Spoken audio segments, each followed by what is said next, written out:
Dobrodošli u buđenje uživo. Ovdje je Jennifer LeClaire, osnivačica globalnog pokreta Awakening Prayer Hubs u više od 100 nacija. Vaša bi mogla biti sljedeća. Naša vizija. Prije nego što započnemo s poučavanjem, naša vizija je vidjeti prayer hubs u svakom gradu, u svakoj naciji, jer se borimo za spašene duše, oživljene crkve i probuđene nacije. Možete saznati više o tome kako nam se službeno pridružiti. Dobiti više obuke, više zajedništva, više molitve. Na awakeningprayerhubs.com new provjerite. Biće vam drago što ste to učinili. Tamo vas čeka besplatan dar samo zato što ste to provjerili. Danas ćemo čitati iz mog Intercessors Devotional, a možete ga pronaći na mojoj web stranici jenniferleclaire.org ili na Amazonu. I neću samo čitati dnevnu meditaciju, već ću je razložiti, proširit ću ovo ključno učenje. Vjerujem da je ovo nešto što svaki molitelj treba zaista uzeti k srcu, posebno u ovoj sezoni. Dakle, sjećate se u brojevima 12. Samo ću pročitati prvi stih. Za početak, Oče, u Isusovo ime, hvala ti, Gospodine, što nam daješ uši da čujemo, oči da vidimo i srce da razumijemo. Pomozi nam, Gospodine, da ovo shvatimo ozbiljno, jer je to ključno pitanje za molitelje i želimo biti na pravoj strani Boga kada je riječ o našim ustima s kojima molimo u Isusovo ime. Dakle, današnja meditacija. Mirjamino zlobno mrmljanje, brojevi 12, prvi stih. Sada su Mirjam i Aron govorili protiv Mojsija zbog kušanke koju je oženio, jer je oženio kušanku. Sada. Oni su gunđali, mrmljali, govorili protiv Mojsija. Vrlo je opasno govoriti protiv svojih vođa. Dio onoga što se dogodilo, pa prije svega, dopustite mi da kažem ovo. Mojsije je oženio crnkinju i činilo se da im se to nije svidjelo. To je broj 1. Broj 2, bili su previše prisni s Mojsijem. To im je bio brat. Iako nisu odrasli u istom kućanstvu, jer je Mojsije odrastao u faraonovom kućanstvu, bilo je previše prisnosti. I znate, čuli ste da se kaže da prisnost rađa prezir, zar ne? Tako je. Prisnost rađa prezir i tako.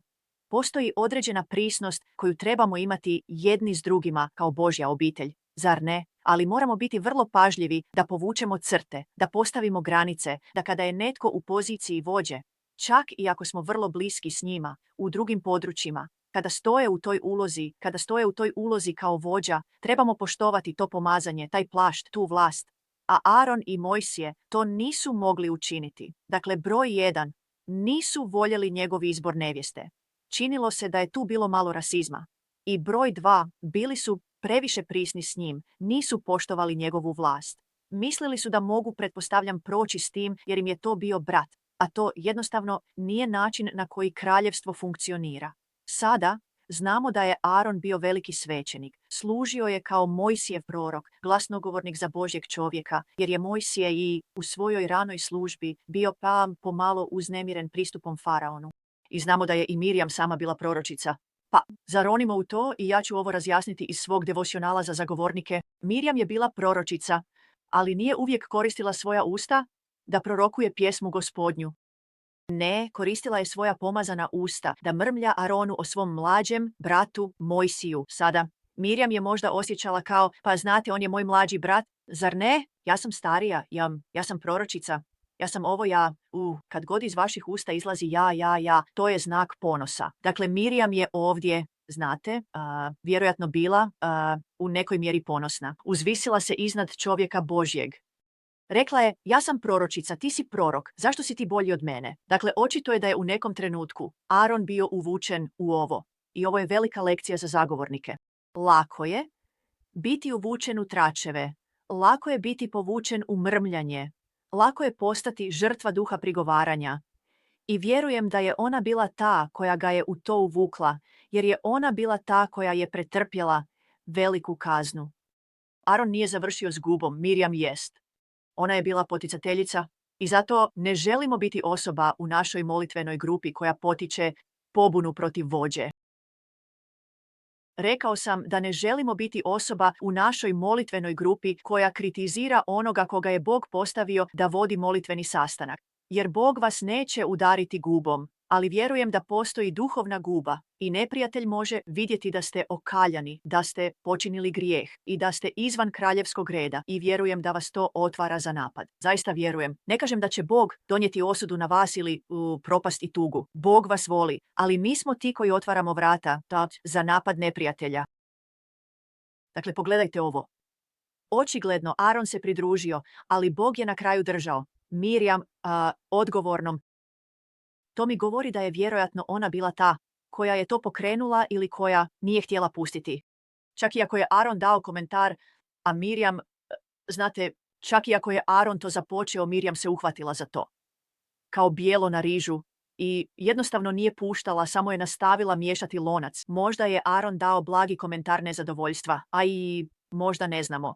Ali Mirjam je bila ta koja je zabila čavao u lijes. Dakle, Mirjam, što se dogodilo? Pala je kao žrtva duha mrmljanja. Mnogi ljudi u krugovima duhovnog ratovanja danas nazivaju duh mrmljanja duhom Mirjam, slično kao što nazivamo Jezabel i tu nam je, jer je to. Mirjam je personificirala ovaj duh mrmljanja, prepustila se tome. Pala je kao žrtva tome, pala je na iskušenje da mrmlja protiv vođe Izraela, Božjeg izabranika. I Gospodin je to čuo. Znate, Gospodin čuje sve i Gospodin čuje kada se žalimo jedni na druge. Ta posrednica i ne znam moliti. Ne znam zašto joj vođa dopušta da nastavlja. Nije tvoje Tko si ti da sudiš tuđem sluzi? Tko sam ja da sudim tuđem sluzi? Možemo li biti iskreni? Znam da je ovo malo, znate, snažnije nego posljednja 2 Awakening Lives. Awakening Wednesdays. Vjerujem da je u kampu bio duh mrmljanja. Osjećam se snažno u vezi ovoga, jer su Izraelci bili poznati po mrmljanju protiv Mojsija i Arona. Zar nisu bi govorili, trebali smo se vratiti u Egipat, ne sviđa nam se ova mana, ova odvratna mana. Možda se Mirjam opirala, ali postaješ kao oni oko tebe. Ako si u molitvenoj grupi, pridruži se drugoj. Ne toleriramo neslaganje, ne toleriramo prigovaranje, tračeve, natjecanje. Mi smo jedinica. Mi smo vojnici u Božoj vojsci. Mi smo militantni zagovornici. Ne možemo si priuštiti da prekinemo red. Ovdje smo na misiji. Amen. Mi smo usmjereni na misiju Awakening Prayer Hubs. Dakle, ovom duhu mrmljanja i pretpostavljam da je Mirjam dala uho i očito se na kraju složila s njim. A možda je čak od početka imala zajedničku osnovu s njim. I zato je toliko važno da nikada ne dajemo uho duhu mrmljanja ili bilo kojem drugom duhu koji nije duh sveti. Mirjam se na kraju poklonila duhu mrmljanja, koji je, usput rečeno, vrlo zarazan. Zarazno je. Mislim, ogovaranje je zarazno, žaljenje je zarazno. Pokušavam biti oprezan. Kad sam u blizini ljudi koji se žale, pokušavam se povući, pokušavam izaći iz razgovora jer je zarazno. Ne trebam iskušenje. Znate, jedna od grčkih riječi za žaljenje znači ostati. Dakle, kad se žalimo, samo ostajemo u istoj situaciji. Ne rješavamo problem. Ne molimo se kroz to. Ne pokušavamo pomiriti stvar. Samo ostajemo tu. Zaglavljeni smo na tom mjestu. Neprijatelj se pobrinuo za to. Tako je Mirjam na kraju popustila duhu mrmljanja. Vrlo zarazno. Trebala je znati bolje. A Mojsije, slušajte, Mojsije nije bio samo Bogom određeni vođa i Izraelaca. Opet ona je bila Mojsijeva sestra, to je bio Mirjamov vlastiti brat, čiji je život pomogla oblikovati skrivajući ga u košari na rijeci Nil kako bi izbjegla faraonovu smrtonosnu naredbu. Dakle, u jednom trenutku bila je Mojsijev zagovornik, a sada postaje Mojsijev kritičar.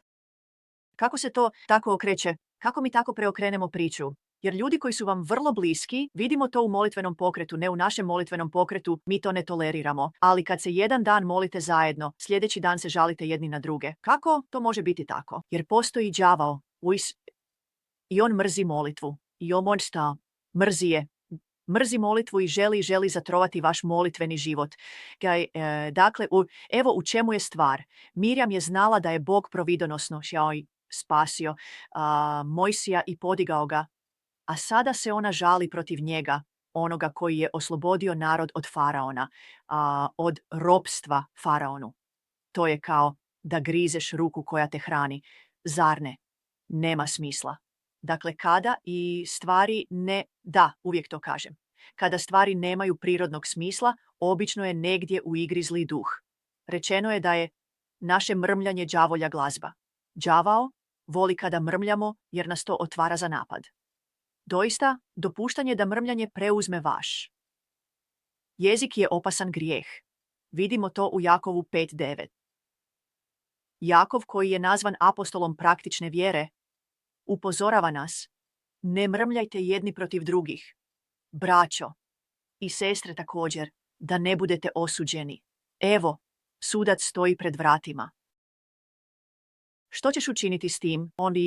Sada, znam da nema osude za one koji su u Kristu Isusu, koji hodaju po duhu, a ne po tijelu. Ali ako pogledate riječ osuđen, znači više nego što mislite. Zapravo, dat ću vam brzu definiciju ovdje iz rječnika kako biste vidjeli da to nije osuđen, proklet u pakao. To nije ono što znači. Evo što znači. Proglašen pogrešnim ili zlim. I Bog vas ne proglašava pogrešnim ili zlim, ali proglašava vaše riječi i vaše postupke, vaše moći, motive kao pogrešne ili zle, i to otvara vrata đavlu. Znači proglašen krivim i osuđen na kaznu. I opet, Bog vas ne kažnjava, ali će vas i disciplinirati. Kao nećete dobiti gubu, jer govorite protiv svog vođe ili govorite protiv svog kolege molitelja. To znači, slušajte, ovo je ono što me stvarno uznemiruje. To znači službeno, proglašen, neprikladnim za upotrebu. Ne možete biti učinkoviti kao molitelj. Ja ne mogu biti učinkovit kao molitelj ako mrmljam protiv svojih kolega molitelja, svojih vođa molitvenih centara i svojih prijatelja, svoje obitelji, jer čiste ruke, čisto srce, zar ne? Zato uvijek želimo pokajati se prije nego što uđemo u zagovaranje. Pogledajte što se dogodilo Mirjam u brojevima 12:9-16. I gnjev Gospodnji se razbuktio protiv Mirjam i Arona i on je otišao, Gospodin je otišao. Ali kad se oblak povukao iz šatora, Mirjam, ne Aron, Mirjam je bila gubava, bijela kao snijeg. I Aron se okrenuo i pogledao Mirjam i rekao, gle, bila je gubava. Ako padnete u duh mrmljanja, to se može dogoditi bilo kome od nas. Pokajte se da Bog čuje vaše molitve i unaprijedi plan za vas. Ako postoji duh mrmljanja u vašoj molitvenoj grupi, riješite brzo. Ovo nije nešto s čime se treba igrati. Zarazno je i može infiltrirati cijeli tabor. Nadam se da ste pronašli vrijednost u ovom učenju. Molimo, idite na www.awakeningprayerhubs.com i prijavite se da postanete vođa molitve danas. Pronađite centar. Sponzorirajte centar. Imamo ljude u zemljama trećeg svijeta koji čekaju sponzorstva. Želimo vidjeti vaš grad zapaljen za Isusa. Želimo vidjeti kako se oltar obnavlja u vašoj zemlji i želimo pomoći. Pružamo obuku, resurse, zajedništvo, puno ljubavi i vodstvo na tom putu. AwakeningPrayerHubs.com. Pridružite se pokretu. Jennifer LeClaire se odjavljuje sa Awakening Live. Vidimo se na drugoj strani.